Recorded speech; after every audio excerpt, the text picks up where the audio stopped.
Pois bem, falando de política monetária, como é que ela funciona? Ó, quando a gente fala de política monetária, existem alguns elementos que eu preciso compartilhar com você. Por quê? Porque a política monetária ela é responsável por controlar, grifa aí essa informação aqui, o valor da moeda. Assim, Rafa, como assim o valor da moeda? Lembra que a gente falou que o dinheiro é um recurso. Os recursos são escassos. Então, quanto menos dinheiro tem em circulação, mais caro ele fica. Então, assim, a política monetária ela age diminuindo a disponibilidade de moeda quando quer controlar a inflação. Vamos supor que a inflação está muito alta, lá em cima a inflação. Por quê? Porque tem muito dinheiro na economia. E o que o governo faz?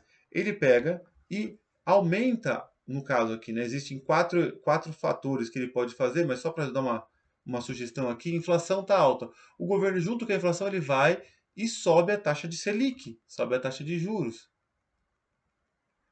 Selic. Automaticamente, você vai vendo que a inflação, por sua vez, ela vai recuando, porque vai tendo menos dinheiro em circulação e automaticamente a taxa de a Selic, a taxa de inflação vai caindo.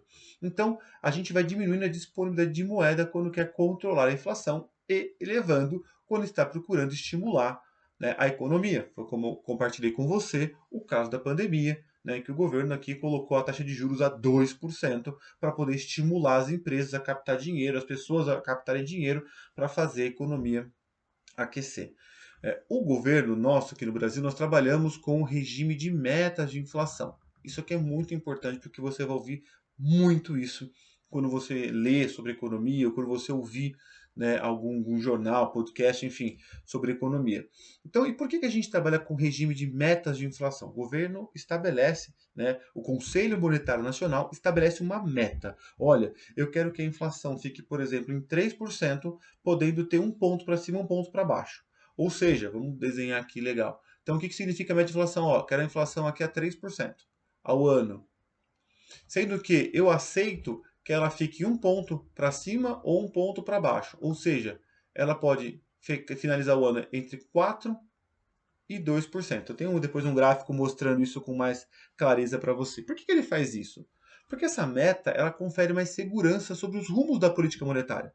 Então ela mostra para a sociedade que o governo está de olho nisso e vai buscar estabelecer esses parâmetros para a inflação. Então é um compromisso que o governo faz, que o Conselho, né, Monetário Nacional faz, para que você tenha tranquilidade que não vai ter uma inflação muito alta, mas também não vai ter uma inflação muito baixa, para que você possa ter esse controle com relação à inflação.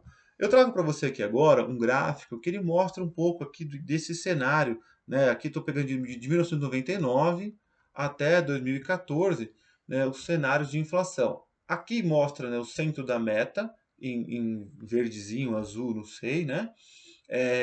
De verdade, a vermelha, que é a inflação efetiva.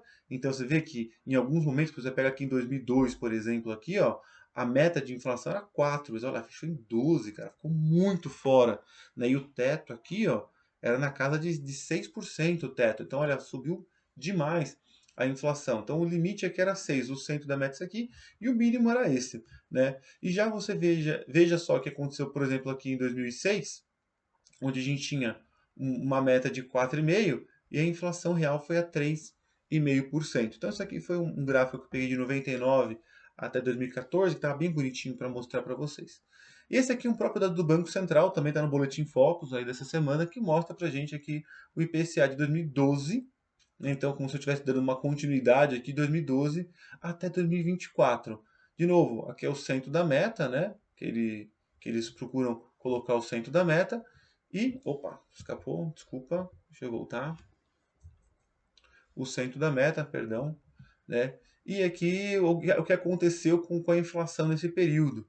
Então, você pega aqui a mesma coisa, em 2015 a inflação correu muito, né, muito alto, bem fora do centro da meta, né, e em 2017 até 2020, aqui na pandemia, ela ficou abaixo da meta, né, inclusive. Aí por questões que eu falei, né, por um excesso de liquidez, o governo colocou muito dinheiro na economia, baixou muito a Selic, a nossa inflação ficou bem descontrolada. A inflação ficou muito alta como consequência, lembra, uma das políticas monetárias que a gente já fala aqui, né, o governo age tirando, buscando retirar o dinheiro da economia. Então, junto a isso, você vai ver que a taxa de juros estava em 2% e o banco, né, o Copom eleva a taxa de juros aqui para um patamar de 13%, com o objetivo de diminuir a inflação, que é esse indicador que está mostrando aqui, ó, né, que ele busca reduzir a inflação para buscar chegar à inflação aqui no centro da meta. Então, sempre que a gente falar de inflação para você, você vai pensar assim, tá? Qual que é a meta de inflação deste ano? Então, sempre que você for observar, você se lembra assim, o Conselho Monetário Nacional, que é o órgão máximo do sistema financeiro do Brasil, estipula uma meta de inflação. Qual que é essa meta? Então, baseado nessa meta, né, o Banco Central ele vai atuar, né, o Conselho Monetário Nacional ele manda e o Banco Central ele executa. Executa como? Existem 4 instrumentos que o Banco Central ele executa, que ele faz aqui para poder, né, buscar o centro da meta.